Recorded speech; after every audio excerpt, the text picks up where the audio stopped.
We are now joined by the defending race winner, Matt Kenseth, driver of the number 20 Toyota Care Toyota for Joe Gibbs Racing. Matt has 3 wins and 17 top fives here at Dover.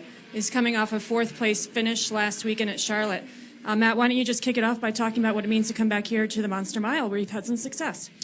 Yeah, I've always liked this track. It's always been, one of my favorites. It's a very unique layout. There's not really another track like it on the circuit, so it's a fun track to come to. Typically, we ran, fairly decent here, so it's nice getting a decent run last weekend, and hopefully we perform well this weekend.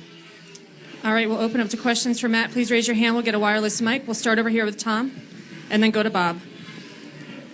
Hey, Matt. Tom Jensen, FoxSports.com. Based on how you guys all ran last weekend at Charlotte, you feel like Joe Gibbs is ready to win? Well, I hope so. I mean, I think, especially Kyle's been in position to win a few races and it haven't worked out for him, but he's been in that spot, and obviously Martin's been real fast and has some wins. So, I hope so. I feel like, even though it doesn't seem like it, I feel like with this tire and for whatever reason, Charlotte and Dover have been very similar lately as far as, passing and track position and the way the tire acts and some of that stuff. So, hopefully we'll perform well this weekend and get qualified well this afternoon and be able to keep that track position and be able to get our car just a little bit better at the end so we can, hopefully try to run for a win. Go to Bob. Bob Pockers, ESPN. Did you all land on something new in the last couple of weeks that have made you run better? I mean, do you guys have a good grasp of maybe where you can continue to build on? Yeah, if I had that answer, I'd for sure say it in the media center. For sure, because nobody would ever read or watch it. No, not really. I think, Bob, it's the same as, every year. You're always working to get better. It feels like every season for the last few years at JGR we've had, some fairly major changes.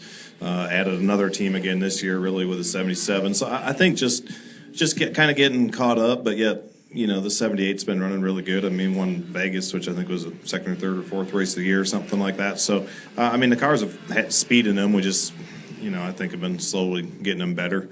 And last week was only 1 week. Obviously, we got to continue on that and show we're capable of winning every week.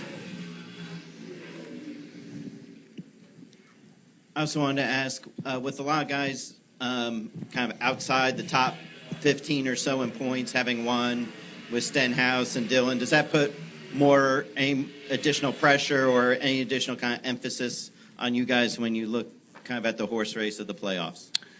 Yeah, certainly whenever you get some, a few different winners that maybe didn't win last year that you weren't expecting there, and typically, in the mix for wins, obviously those all use up spots. So I have not paid a lot of attention to the points. Honestly, it's kind of confusing for me at times, so I haven't really looked at that close, but I do realize that we have 3 or 4 DNFs, and we haven't really had a great year, so I realize we're probably not very far up in the points from where we park every week.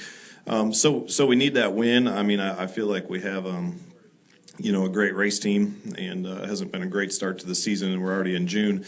But yet, there's still a lot of time left to, if we have some runs like last week and can stay up front through all those stages and all those things to gain some points. But more importantly, hopefully get some wins, before September. We'll go to Dustin. Dustin Long, NBC Sports. Matt, what was just your assessment of the traction compound that was used last week for the first time on an asphalt track, and what are the lessons moving forward? Or is this something still to try at other tracks, or where do things go from here? Yeah, I don't know. That's a good question. It's hard for me to know what the track totally would have been like without any changes, because from what I understand, they sprayed the bottom before the All-Star race for some reason and then sprayed the top before the 600. So I don't know. I did think that the track did widen out some. It seemed like the middle groove was the best groove most of the day. I kept my track position most of the day, so I never really got past a lot, and I really didn't pass a lot of cars. So it'd probably be a better question maybe for somebody like, Denny, who finished well and had a speeding penalty and had to come from the back or something. So I just never really, it was one of those odd days for us where we actually kept our spot pretty much the whole day, and I really didn't do a lot of passing. So it's hard to say. I think it's good they're always looking for ways to, improve the passing. And for whatever reason, I just don't really know why, but Charlotte, historically, the last 3 or 4 years, has just been the hardest track we go to pass on. This place in Charlotte, I don't know why that is, but you just get really aero tight there. It seems like no matter what they do with the aero package. So I think anything they can do to try to improve that, give you more options, is always good. Do we have any additional questions for Matt? All right, Matt, thanks for joining us. Good luck this weekend.